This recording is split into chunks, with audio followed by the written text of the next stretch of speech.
Alors bonjour à tous, aujourd'hui problème sur un MP3 500 de 2013. Donc problème au niveau du Neumann. Donc le mécanisme, je pense, ça a lâché. Donc comme vous pouvez le voir, il est reculé. Et avec la clé, je ne peux plus rien faire. Ni ouverture, ni fermeture. Rien du tout. Donc je peux aller sur off, juste ouvrir le coffre arrière, mais rien de plus.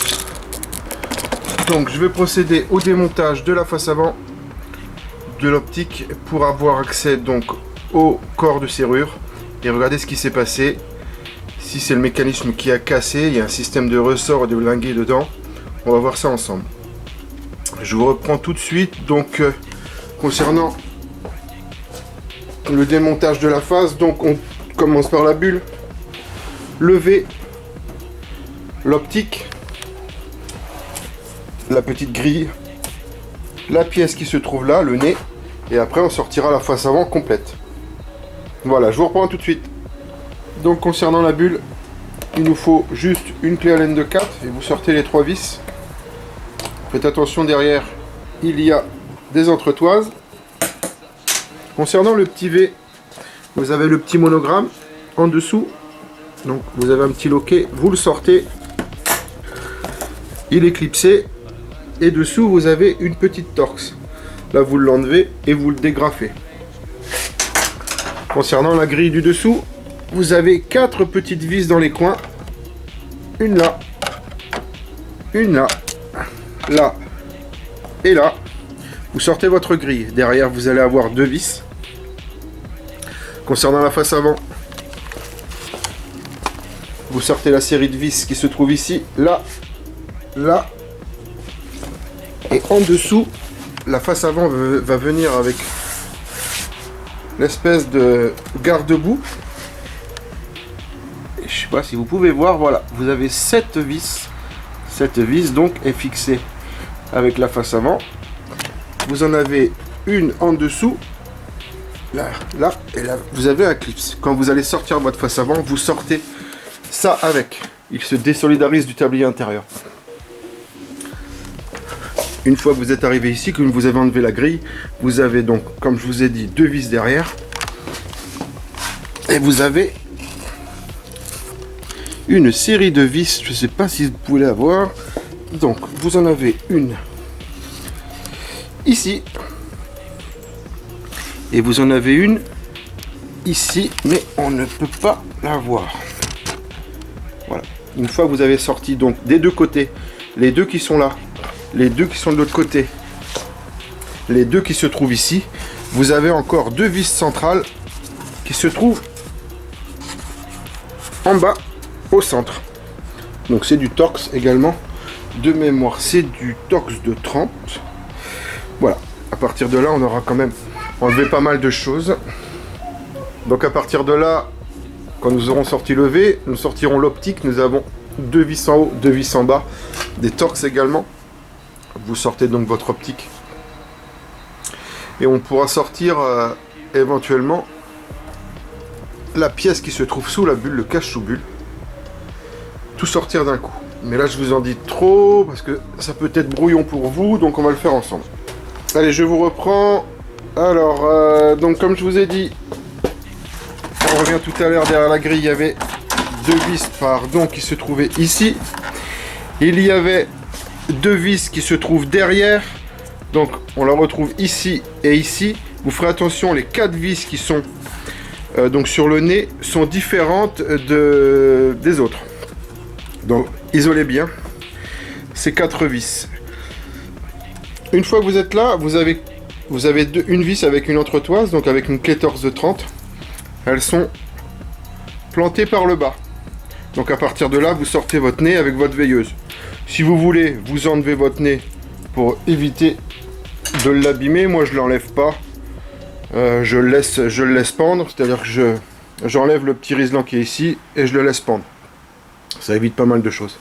Concernant l'optique, nous avons sous l'optique 2 vis une qui se trouve derrière le fil. Vous en avez une autre ici, donc vous sortez votre optique.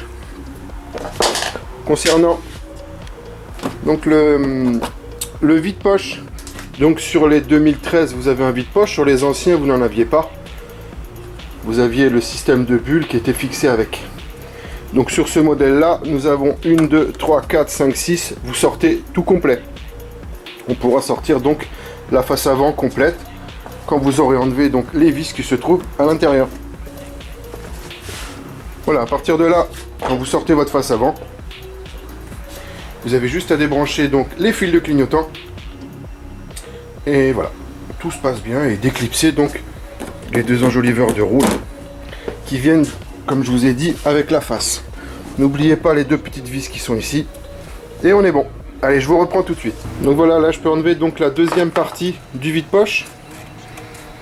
Vous avez une petite cosse qui se trouve ici pour l'allume-cigare. La prise USB, pardon. Donc sur les anciens modèles, il n'y a pas donc ce système de vide-poche, ni de port USB. Donc à partir d'ici, on va sortir donc la face avant. J'ai enlevé toute ma série de vis. Donc là on peut voir le roll lock. On pourrait faire un petit check aussi au niveau du liquide. Comme il va y avoir des fuites. Et donc vous le déclipsez.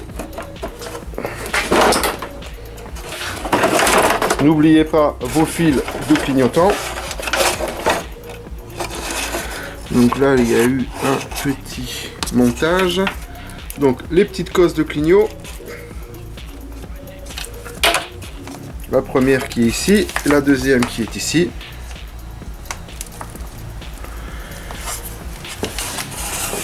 Donc d'une main c'est pas trop facile. En fait vous avez juste à lever le petit linguet. Je n'arrive pas à le faire donc avec la caméra. Donc voilà, donc vous avez vu, on enlève la face et on va avoir accès donc à ces... Oh là c'est clair, on est tous dans la merde. Alors il va falloir qu'on s'en sorte tous collectivement. Pardon. Et on va avoir accès donc au jeu de serrure. Donc en fait, je reviens vers vous. Donc la petite bébête qui va pas, c'est elle, c'est le corps de serrure. Donc pour accéder à ce corps de serrure, on va pas tout redémonter, mais on va démonter quand même le compteur avec son support. Concernant le petit on-off que vous avez là, quand vous l'enlevez, vous faites très attention, c'est super fragile, vous avez deux pattes très fragiles, donc vous le sortez dans le sens contraire des aiguilles d'une montre. Vous avez juste à le tourner avec une pince multiple, où vous avez deux petits trous, avec une grande pince à clips, éventuellement, et vous le sortez comme ça, mais faites très attention, les deux petits ergots cassent très facilement. Donc voilà, donc concernant le compteur, nous avons des petites vis qui sont cachées là. Une qui est là, une qui est ici. Ce que vous faites, vous débranchez votre compteur avec les cosses, donc vous appuyez sur les petits ergots et vous tirez. N'oubliez pas de les enlever du petit passe-câble. Et une fois que vous êtes là, vous avez le bocal de liquide de refroidissement, vous enlevez votre petit cache avec la vis, donc pour enlever le bouchon.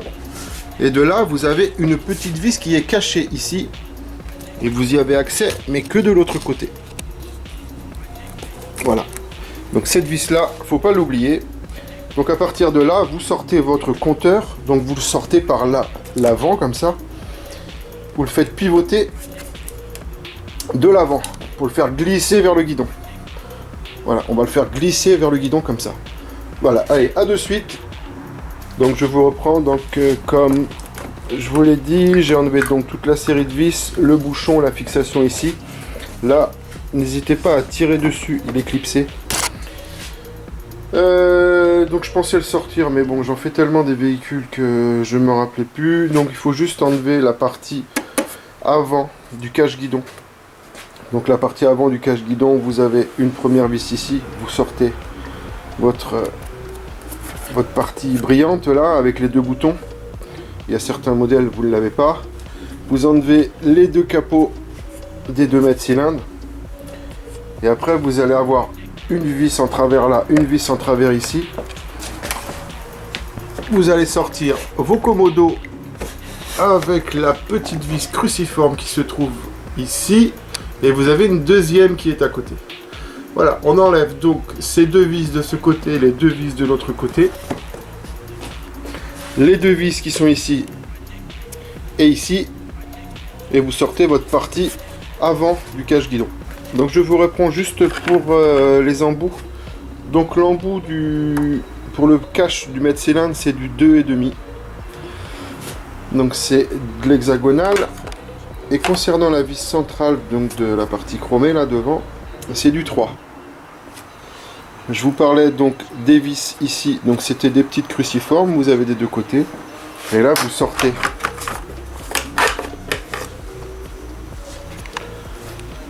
Vous sortez votre cache, vous le déclipsez et il arrive par l'avant. Et à partir de là, vous enlevez votre cache avant et vous pourrez enlever donc votre compteur. Allez, à de suite. Donc à partir de là, ça peut être impressionnant. Donc voilà, comme je vous ai dit, j'ai enlevé le compteur. Le tablier intérieur, je ne vais pas le sortir. Je vais juste le décaler. Donc j'enlève la vis centrale qui se trouve au milieu. J'ai enlevé la petite trappe donc ici avec un petit cruciforme. Je vais enlever la petite Torx qui se trouve ici. En dessous le tapis, je vais enlever la Torx qui est ici. Et donc, entre les deux blocs en alu là, du système de fourche, vous avez deux vis. Une là et une au fond. Vous le faites avec un grand cruciforme. Et comme ça, vous pouvez écarter votre tablier intérieur sans casser les petites pattes qui se trouvent ici. Voilà, alors on revient, celle-ci, celle-ci, celle-ci et les deux qui sont là. Comme ça, vous sortez votre tablier intérieur sur le côté et vous aurez accès aux deux vis avec une clé Allen de 5 pour sortir votre jeu de serrure. Donc là, j'ai enlevé les vis. À partir d'ici, vous allez enlever l'antenne. L'antenne, c'est donc la reconnaissance de clé codée. Donc vous avez une petite bague en plastique ici. Elle est à déclipser, vous faites attention, les petits ergots cassent très vite. Donc vous pouvez la débrancher d'ici. Vous enlevez le linguet et vous sortez donc l'antenne. Avec la caméra, c'est pas facile. Donc voilà, j'ai enlevé l'antenne. Comme je vous ai dit, les petits ergots, à faire attention, c'est ceux-là. Les trois petits. Il casse aussi également comme du verre. Donc faites attention quand vous le sortez. Donc ça s'appelle une antenne. Juste ici, petite info. La sonde de pression du système de stabilisation et de frein, la voici. Donc c'est celle qui fuit très fréquemment par la cosse. Donc voilà, c'est celle-ci. Donc à partir de là, voilà, là vous avez une série de câbles, donc c'est pour les ouvertures de trappe et de coffre. Donc nos vis se trouvent, alors, il va falloir que je sois bien précis, elles se trouvent donc ici, tout au fond, ici, vous ne pourrez pas le voir. Donc c'est une clé Allen de 5, vous ne pourrez pas le voir, mais vous le ferez à la lumière. Je ne m'attendais à rien et je suis quand même déçu. Vous regarderez, vous comprendrez tout de suite. Là, on est un petit peu restreint par la place.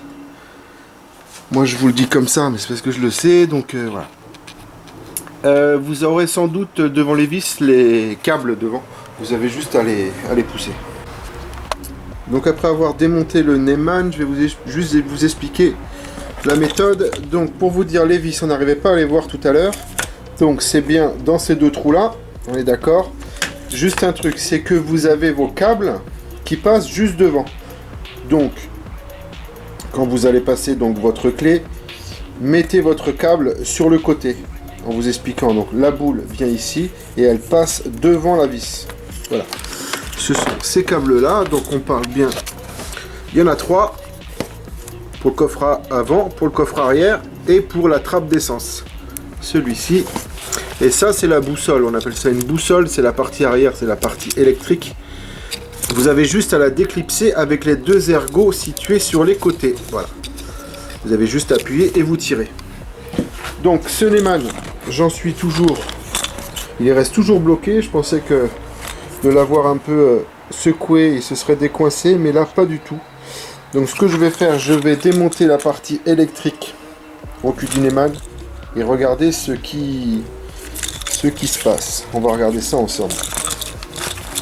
Donc là il ne tourne toujours pas. Mais après c'est un problème hein, chez Piaggio, enfin sur le MP3. Soit vous avez donc la boussole, comme je vous ai dit là, au niveau du faisceau électrique qui brûle, qui nous fait des faux contacts, qui fond. Nous avons le cul du Neyman. Également, j'ai eu des oxydations, mais surtout le plastique qui fond.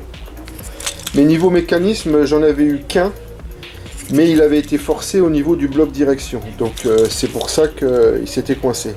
Mais là, comme ça, voilà, je ne vois pas. Donc je vais commencer à démonter. J'en ai déjà démonté des complets. Le truc, c'est que c'est rifté de partout. Il faut couper un petit peu des bouts à droite à gauche. C'est une grosse opération. Mais pour celui qui se sent, voilà, il n'y a aucun problème. Bon, moi, je vais enlever la partie du cul au niveau du cul et regarder ce que la partie mécanique du Neyman me cache.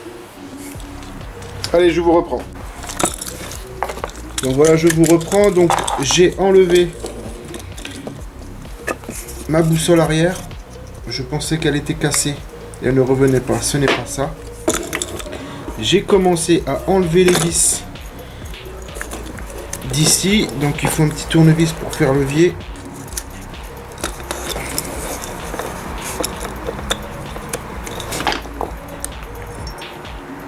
Donc vous avez la petite première pièce. Vous avez donc le mécanisme. On voit bien qu'il y a un truc qui reste bloqué, mais il n'y a pas un gramme de graisse dedans.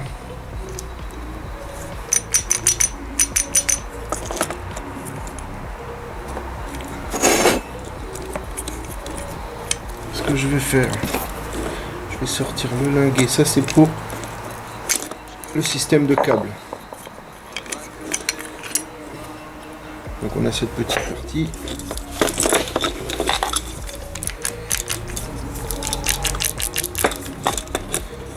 J'enlève la pièce. Celle-là, donc c'est la pièce, le pivot qui évite que le barillet sorte. Il est toujours coincé, je comprends pas pourquoi. Et comme vous pouvez le voir, il n'y a pas un gramme de graisse dedans, mais pas un gramme. Donc je vais le sortir.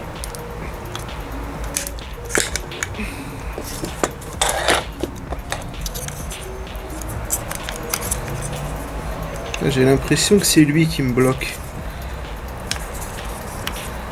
Je peux pas le bouger du tout.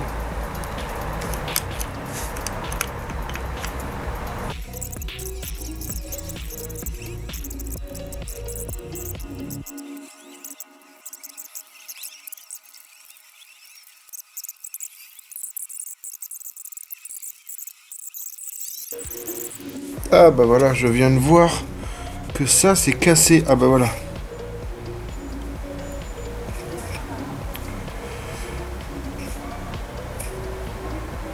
Je le trouvais bizarre dès le départ, mais c'est peut-être lui qui me posait problème en fait.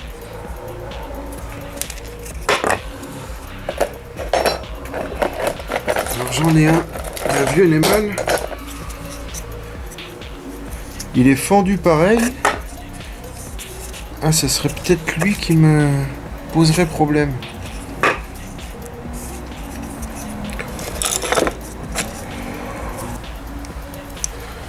Bon, je suis content de tout ça. Je vais pouvoir remonter tranquille. Voilà, donc cette pièce-là, je ne pense pas qu'elle se détaille. Et c'est le Neyman complet. Donc voilà, faudrait, si vous avez le même problème, il faudrait vous procurer un Neyman, même sans clé. Hein. Vous pouvez trouver ça, hein, d'occasion. Voilà, bah écoutez, je vous retrouve donc après pour le graissage, mais surtout pour le remontage du véhicule. Et puis voilà, donc ça c'est une une bonne opération parce que quand j'ai commencé à lui annoncer le prix du Neumann, donc clé codée avec le calculateur, hein, le corps papillon, parce que le calculateur est intégré dedans, il m'a supplié de faire quelque chose.